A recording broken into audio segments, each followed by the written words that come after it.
11 pemuda ditangkap polisi di Kabupaten Bandung.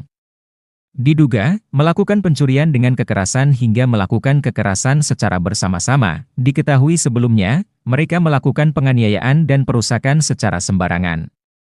Akibat tindakannya tersebut, setidaknya ada 5 warga sekitar yang menjadi korban para pemuda tersebut. Korban tersebut ada yang mengalami luka-luka hingga penjarahan. Menurut Kepala Polresta Bandung, Kusworo Wibowo, pihaknya masih melakukan penyelidikan dan didapatkan beberapa titik tempat kejadian perkara. Jadi tidak hanya 1 TKP, tapi ada sekitar 3 TKP. Dengan korban yang berbeda pula, dari situ nanti akan kami split untuk berkas perkaranya, kata Kusworo saat jumpa pers pada hari ini. Menurutnya, dari belasan pemuda tersebut pihaknya akan melakukan pendalaman. Sebab, pelaku yang terlibat di ketiga lokasi itu akan mendapatkan hukuman yang berbeda dari yang lain.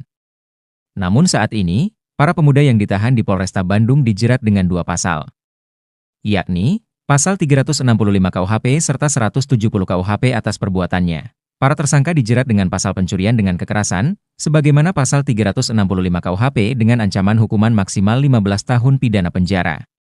Mereka juga dilapisi dengan Pasal 170 yang melakukan kekerasan secara bersama-sama, ujar Kusworo. Meskipun begitu, pihaknya masih akan melakukan penyelidikan, terutama pada bagian, apakah para pemuda yang terlibat tersebut masuk ke dalam geng motor atau bukan. Di sisi lain, menurutnya motif para pemuda tersebut yaitu melampiaskan kekesalan. Karena para pemuda tersebut gagal mencari seseorang yang mereka incar. Walhasil mereka melampiaskannya ke warga. Jadi yang bersangkutan 11 orang tersebut cari orang, kemudian tidak ketemu. Karena tidak ketemu, mereka pulang dan melampiaskan kekesalannya dengan cara pengrusakan dan menganiaya orang, kata Kusworo. Pemuda yang melakukan pengerusakan dan penganiayaan secara membabi buta di wilayah Kecamatan Pamengpeuk, Kabupaten Bandung. Ya, jadi berawal kejadiannya atau peristiwanya pada hari Minggu 15 Desember kemarin pukul 00.30. Dilaporkan oleh korban pada tanggal 15 Desember itu pukul 08.00 dan jam 11 kami tangkap beberapa, dan keseluruhan bisa kami tangkap pada pukul 3 sore. Jadi kita bisa tangkap keseluruhan pelaku kurang dari 1 kali 24 jam. Awal mula kejadian adalah tersangka bersebelas ini mendapat permintaan tolong dari temannya karena temannya ada berselisih paham, cekcok dengan satu kelompok dengan kelompok yang lain. Dan ke-11 ini melakukan pencarian terhadap 1 orang yang berselisih tersebut.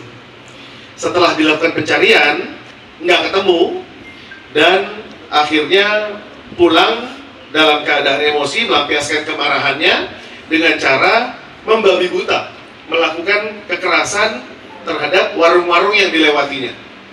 Ya, sambil dirusak, sambil mengambil barang-barang yang ada bisa diambil di situ, dan juga ada beberapa pemilik warung yang juga dibacok oleh tersangka.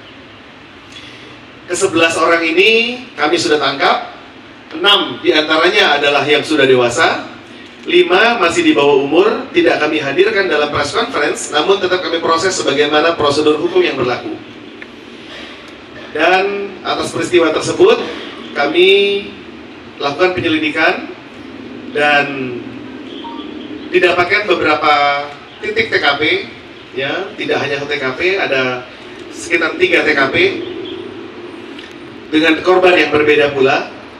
Dari situ nanti akan kami split untuk berkas perkaranya, siapa yang menjadi tersangka di tiap-tiap TKP. Bila ada 1 pelaku yang melakukan di 3 TKP, maka yang bersangkutan juga berhadapan dengan konsekuensi hukumnya tersendiri.